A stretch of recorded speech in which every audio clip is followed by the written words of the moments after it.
வாழ்க நலமுடன். குரு வாழ்க, குருவே துணை. ஜோதிட சொந்தங்களுக்கு வணக்கம். அன்பு நண்பர்களே, மனிதனாய் பிறந்த நாம் ஒவ்வொருவருக்கும் மரணம் என்பது ஏற்கனவே நிச்சயிக்கப்பட்ட ஒன்று.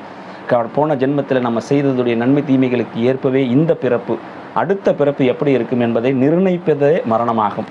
மரணம் என்பது மறு வாழ்க்கை என்றும் சொல்லப்படுகிறது. அப்படி ஒரு ஜாதகத்தை நம்ம கடந்த 3 ஆண்டுகளுக்கு முன்பாக பார்த்திருந்தோம்.